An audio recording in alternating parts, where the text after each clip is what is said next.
Saya beri contoh, sampai aku pengen ikhlas permanen. Meskipun aku potonganmu ya ikhlas, tapi ini kan latihan, jenenge latihan. Nah ini saya beri contoh, nanti setelah pulang ngaji ini pasti ikhlas. Secara ilmu paling enggak. Ya saya ulang lagi secara hati itu segera roh hati banyak kepentingan lah jenenge hati.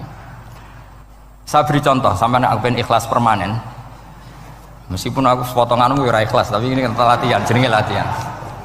Nah ini saya beri contoh, nanti setelah pulang ngaji ini pasti ikhlas. Secara ilmu paling enggak. Ya saya ulang lagi secara hati itu segera roh hati banyak kepentingan lah jenenge hati. Lama sekali kita ikhlas mengatakan ini putih, ya kan? Kertas ini putih apa hitam? Putih. Kamu ikhlas gak? Ikhlas kan? Gak ada yang bayar kan? Kamu mengatakan putih kan gak tak bayar. Terus peci saya ini orang pasti sepakat ini hitam. Dan lama sekali orang mengatakan ini hitam tanpa ada yang gaji.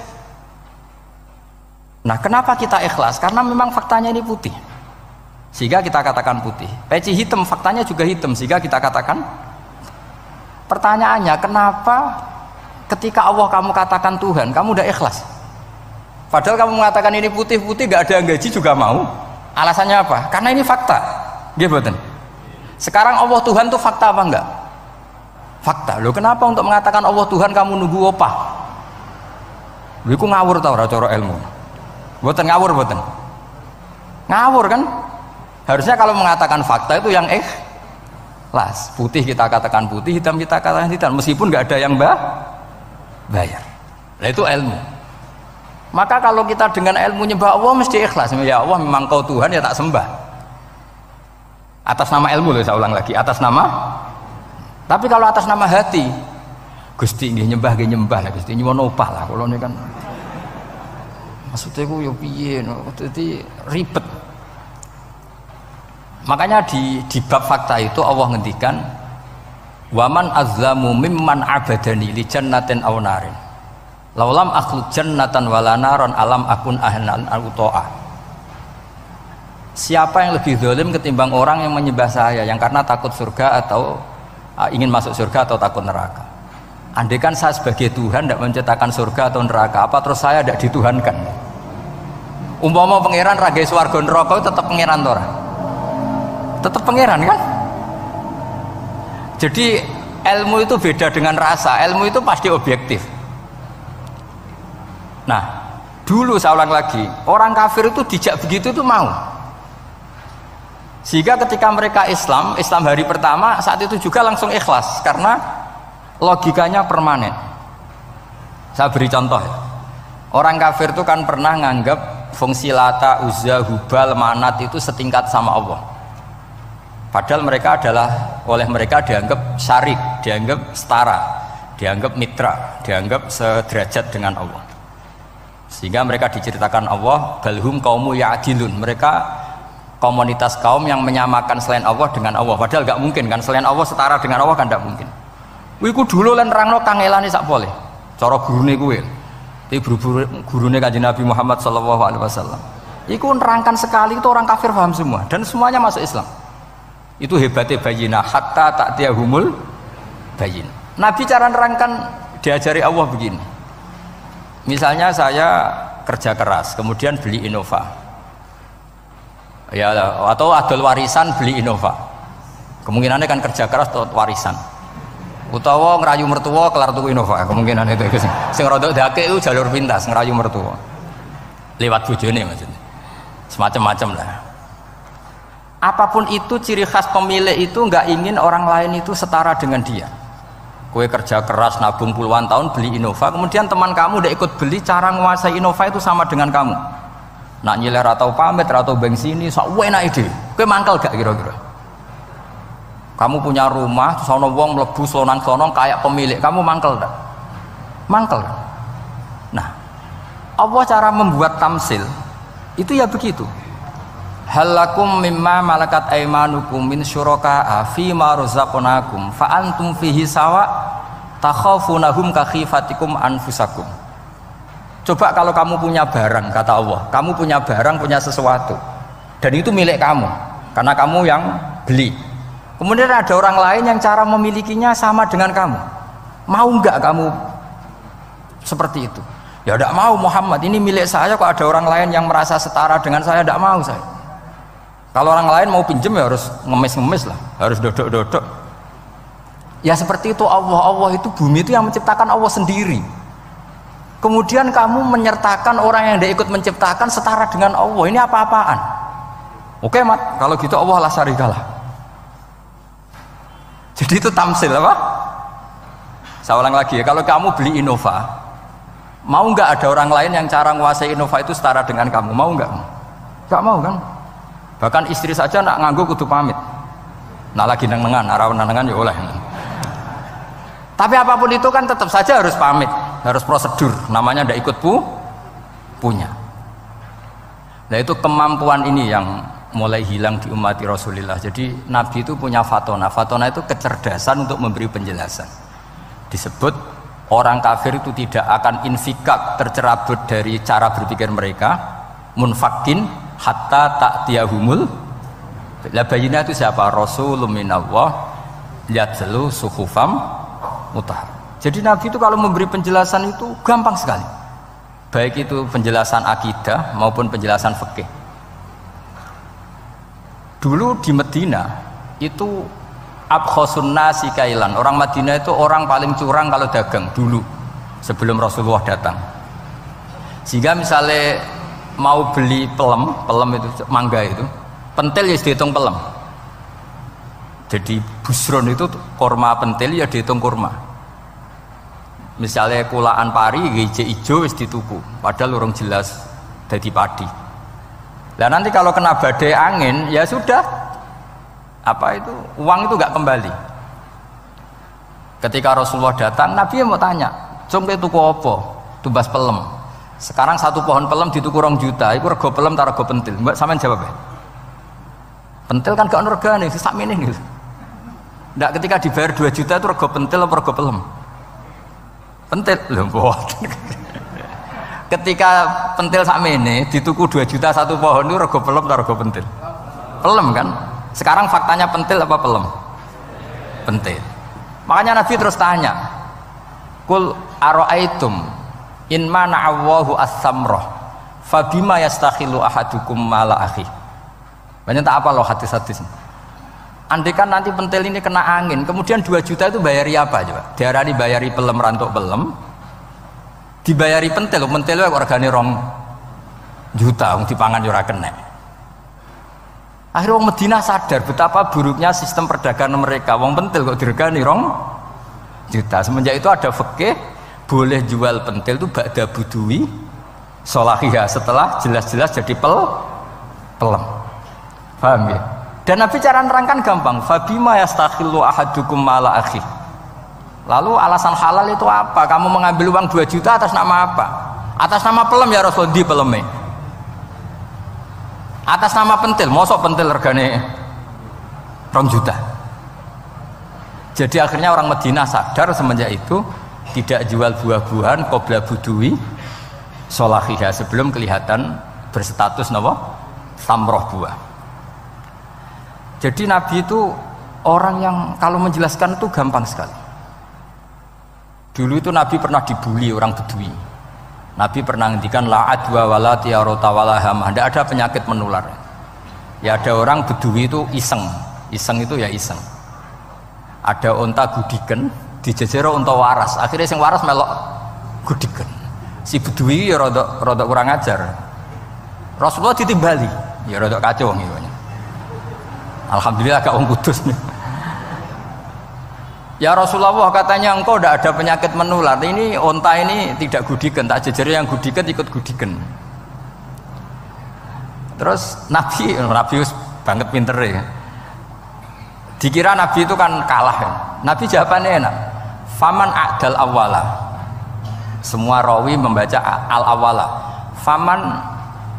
Mongko te sapa ada maringi nular sapa man al awala sing pertama.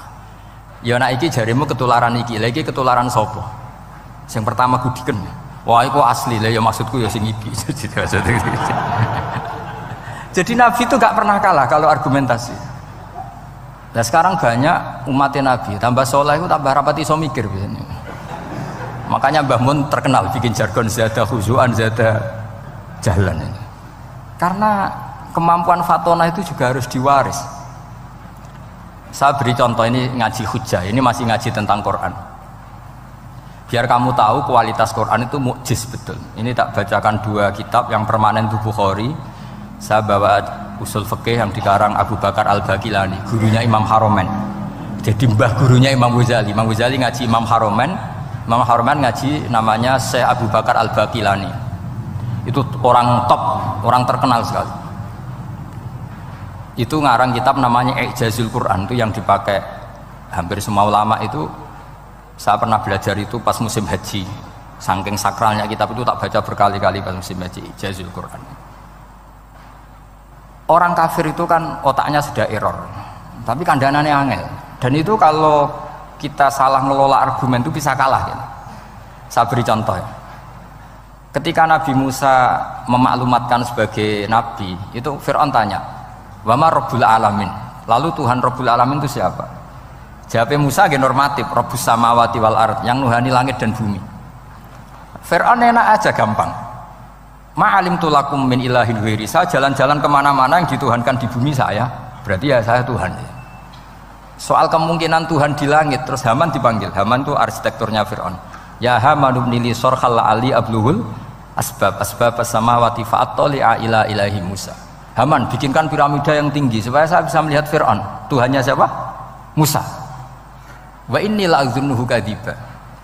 Diulang beberapa ayat. Ada wa inni la'adzunuhu minal kadzibin, itu ada beberapa ayat malah. Musa kan kaget.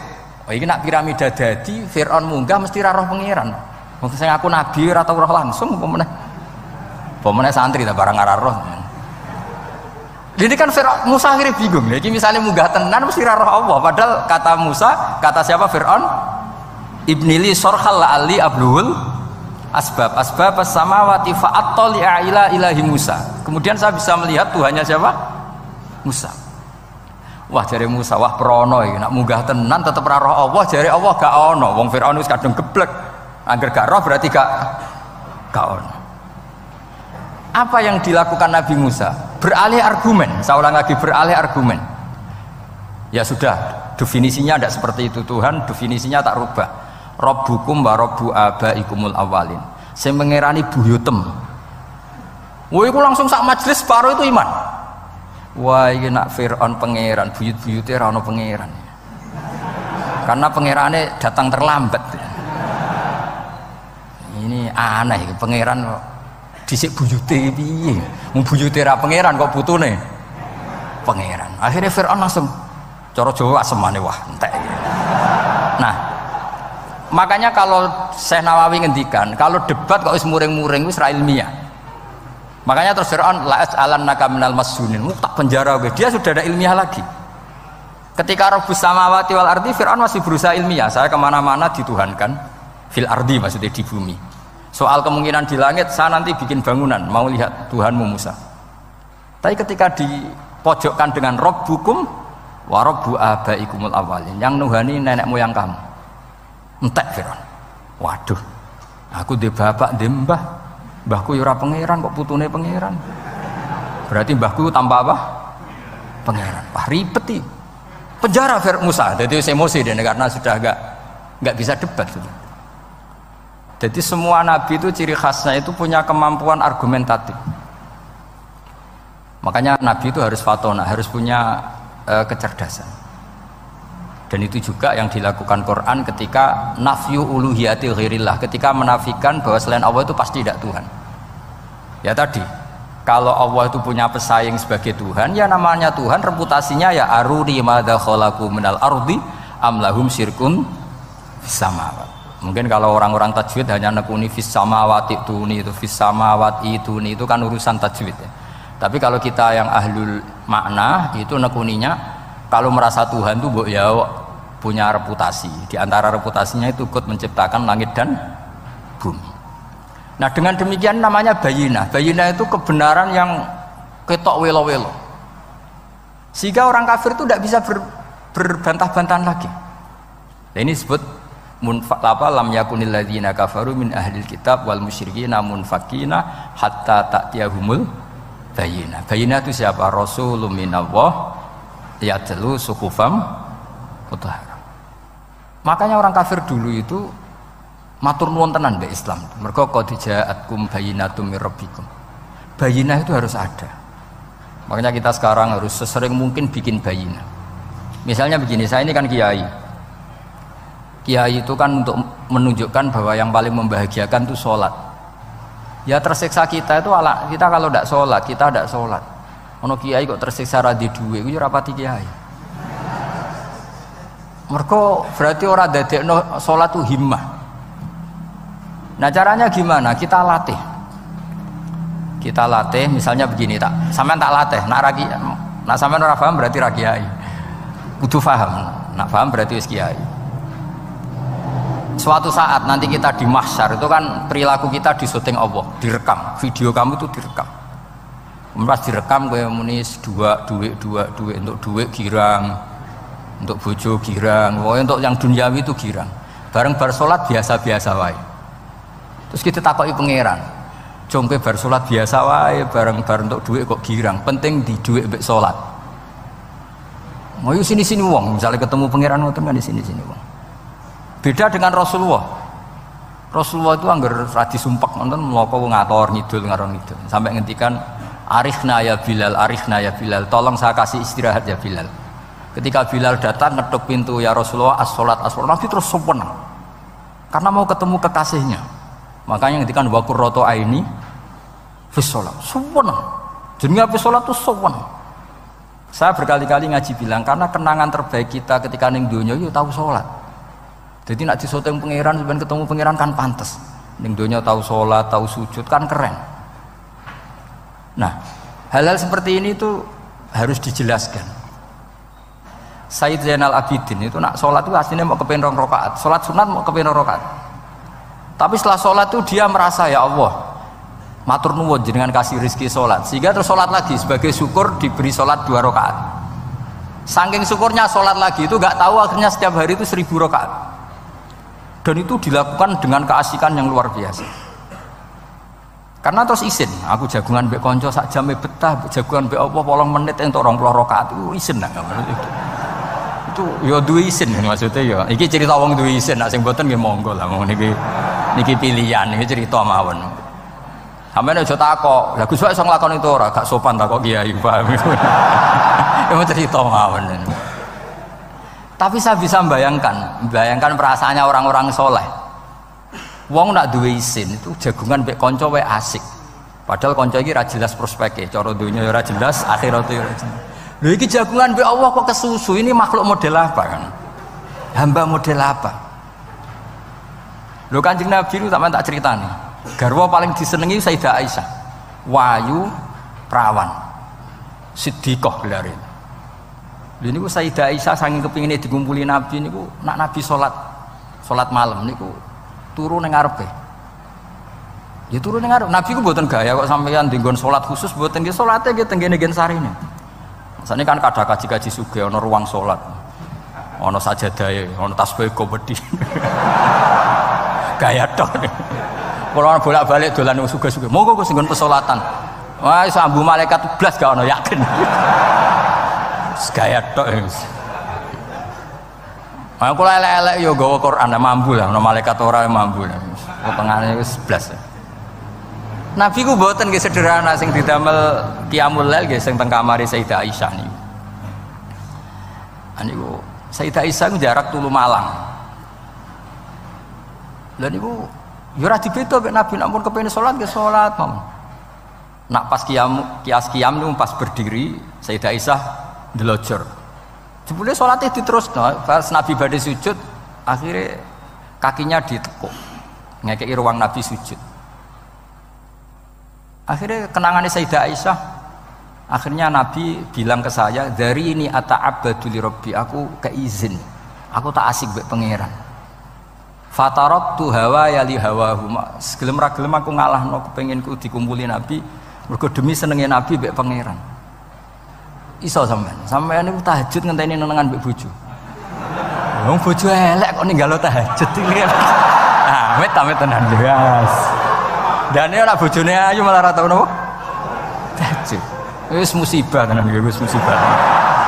Nabi ku garwane ayu, Aisyah. Lho niku mboten pas teng Sauda, lho pas teng Aisyah.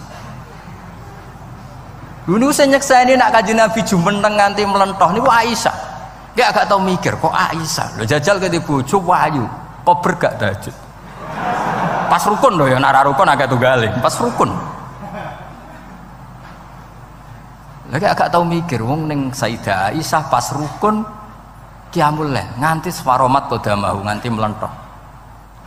Ketika dijawab, bukankah engkau sudah dimaafkan mata qaddama min dzambika mata akhir? Jawab Nabi, afala akunu abdan syakur. Kayak apa? Karena tadi ketika Nabi sholat tuh asik. Siapa yang bisa menandingi keasikan seorang hamba dengan kekasihnya, yaitu Allah Ta'ala. Dan itu yang ditiru duriah-duriahnya kayak Sayyid Ali Zainal Abidin, kan sekali sholat itu asik. Makanya ada wali ditanya, kamu masuk surga, Gusti wonten sholat boten teng swarga. Nak boten sadok boten usah jadi. Nak kowe mlebu swarga seneng kan hore ora usah subuh kan. Ngene potongan aku angel mlebu swarga. Karena tadi kepen mlebu swarga ben bebas subuh, bebas Jumatan. Berarti selama ini kamu ngambut syariat itu problem, napa? Masalah ya, berarti ngambut syariat itu masalah. Ning donya haram nyabu, sebayangno ning swarga ape napa? Nyabu. Mergo ana wa khamril ladzatil lisyaribin la fiya ghulu wa lahum anha yunsaf. Jadi orang-orang baik itu ukurannya itu, makanya saya bilang mungkin kita tidak ikhlas secara hati karena hati kita ya taqallab mulak malik, tapi kita harus ikhlas secara ilmu, ya, ikhlas secara apa? Ilmu. Yaitu tadi caranya saya ulang lagi ya, kamu mengatakan ini putih-putih kan tidak ada yang bayar kan, paham ya, karena ini fakta. Dan sekarang Allah jadi Tuhan itu fakta apa enggak? Fakta. Kenapa kamu mengatakan Allah Tuhan nunggu dibayar surga, itu memalukan apa enggak? Nah, di bab ilmu kita harus ikhlas, meskipun hati kita sebagai manusia mungkin tidak ikhlas. Ini fatwa Imam Ghazali. Jadi ilmu itu segala-galanya. Makanya disebut fa'lam annahu la ilaha illallah, bukan fas'ur. Fas'ur itu rasakan kalau Allah itu Tuhan, enggak, tapi fa'lam. Karena kalau rasa itu kan tawakal tok, orang mergawe ora di duit. Padahal pokoknya rasa itu kadang ya umat tawakal ya, kabeh ku pangeran. Tapi kadang-kadang tawakal tok orang mergawe ya kere. Iya, ujug-ujug muni ngono. Padahal ya Islam, kadang ya tamatan madrasah ngomong ngono. Karena hati sing ngomong ngono iku hati. Lesan kan hanya terjemahan, hanya penerjem. Tapi kalau ilmu enggak, ilmu tetap sadar. Enggak bisa sesuatu tanpa melibatkan Allah Subhanahu wa ta'ala. Terus kalau suwun niki ada napa? Makalah sing kula simpen napa? Akhirnya terus Jubair bin Mut'im niku masuk Islam karena logika yang dibangun oleh surat At-Tur ya, itu tidak meninggalkan logika yang selama ini dipakai, yaitu menuhankan Lata, Uzza, Hubal dan sebagainya. Terus Allah bertanya, yang kamu tuhankan itu apa reputasinya? Am khalaqus samawati wal ard, apa pernah menciptakan langit bumi? Seterusnya dan seterusnya. Akhirnya mereka sadar yang layak jadi Tuhan itu hanya Al-Khaliq sebagai pencipta. Yang tidak pencipta tidak usah jadi Tuhan. Makanya Iqra bismi rabbikal ladzi khalaq. Ya sama ya, Yuhannas u'budu rabbakum. Rabbakum siapa? Alladzi khalaqakum. Jadi syarat pertama jadi Tuhan itu satu, harus berstatus Al-Khaliq sebagai pencipta. Padahal kalau sebagai pencipta pasti selainnya itu nggak mungkin berstatus pencipta. Apalagi pencipta langit bumi, semuanya lahir di bumi. Nah, ini faqamatil hujjah. Kemudian argumentasi Islam ini begitu kokoh, dan ketika kokoh itu tidak akan terkalahkan. Itu disebut bal naqdhifu bil haqqi 'alal batil fayadmaghuhu fa idza huwa zahid. Makanya saya berkali-kali bilang ngaji Quran itu ya harus ada ilmu manteknya, entah berapa kadarnya harus ada ilmu mantek. Saya beri contoh. Di Quran itu ada ayat, ya ada ayat yang bunyinya begini. Kebatilan, ya apa? Kebatilan. Itu diistilahkan Quran itu wa ma yubdiul batil wa ma yu'id. Saya ulang lagi. Wa ma yubdiul batil wa ma yu'id. Saya tasrif abda'a yubdi'u, memulai. Wa ma yubdi'u lan ora iso memulai apa al-batilu barang batil. Wa ma yu'id lan ora iso kembali. Kebatilan itu tidak bisa memulai dirinya sendiri karena tidak pernah wujud. Kebatilan itu sesuatu yang nggak pernah punya eksistensi, sehingga memulai dirinya aja tidak bisa. Misalnya begini, peci ini hitam. Pernah enggak dibenarkan orang yang mengatakan ini putih? Enggak pernah kan? Pernah enggak terjadi 2 ditambah 2 itu 100? Enggak pernah kan? Sama. Uluhiyatul asnam. Saya ulang lagi, uluhiyatul asnam itu adalah amrun sing la yubdi wala wujuda lidzati. Apa status ketuhanannya Fir'aun misalnya, status ketuhanannya Namrud itu pernah terjadi apa enggak? Enggak pernah kan? Nah, makanya Quran istilahkan kebatilan itu memulai dirinya saja enggak bisa. Bagaimana bisa nandingi barang hak? Memulai dirinya aja enggak mungkin. Karena memang enggak pernah ada la wujuda lahu aslam, hakikatnya enggak pernah wujud. Sekarang saya tanya, uluhiyatul asnam, uluhiyatul lat, uluhiyatul uzza, uluhiyatul hubal, uluhiyatul fir'aun, uluhiyatul namrud, semuanya pernah ada enggak? Enggak ada kan? Makanya kul ja'al haqqu wa ma yubdi'ul batilu wa ma yu'id. Barang hak itu nyata dan barang batil itu memulai dirinya saja enggak? Ya enggak mungkin kan? Pernah enggak Fir'aun jadi Tuhan terus dibatalkan Musa? Dari awal ya memang enggak Tuhan, cuma dia enggak ngerti kalau enggak Tuhan itu saja kan. Tapi dari awal Fir'aun kan enggak pernah Tuhan. Makanya sekali kul ja'al haqqu mesti wazahakol batil, karena batil ini la wujuda lidzati, batil ini enggak pernah wujud. Lah logika gini harus dibaca dengan mantek. Caranya gimana? Kita harus belajar ilmu logika. Ilmu logika itu begini, kata Fathul Bari, hadhil makhlukot, ini kan langit bumi kadung maujud. Kamu bilang bumi ini ada, ya di mana-mana barang ada itu penyebabnya ya sesuatu yang ada. Makanya ilmu tauhid ngajari kita, pertama sifatnya Allah kita sebut wujud, karena hadhil maujudat mesti khalaqahal maujud, masa hadhil maujudat khalaqahal adam. Makanya kata kita Fathul Bari itu, kenapa Quran itu tidak menang kritik orang ateis? Yang dikritik itu kesalahan Yahudi, kesalahan Nasrani, tidak pernah kritik orang ateis. Kata Imam Fathul Bari, idlamu qawamata itu udah imbang, us terlalu gak masuk akal, jadi gak dianggap pemain. Lah wong misalnya terus wong kok debat mbek wong ini, bumi ku wujud ora? Ya wujud, sing gawe gak wujud. Bumi ono ta ora ono, sing gawe ora ono. Kan ngajak goblok bareng kan. Maksudnya ku nak goblok ya dikira-kira kan, maksudnya ku nak lumayan kan, misalnya zaman kita mungkin wong Jawa kuno, bumi ku wujud, sing gawe apa? Bae. Kan lumayan, pokoknya sing penting ku ono sing gawe sel. Soal kok sing gawe rada keliru kok dibenerno lah, tapi ono sing gawe sel. Iki ora. Barang wujud penyebabnya itu tidak. Berarti adamun yakhluqu maujudan, barang ra ono tapi nyiptakno sing wong darani ra ono iku mesti ra duwe ngefek apa kok darani.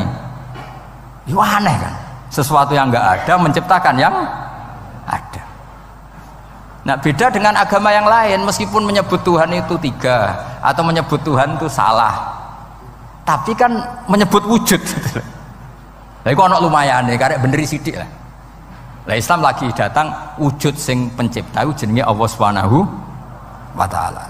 Akhirnya sing darani liyane kon ikut darani ku Allah taala.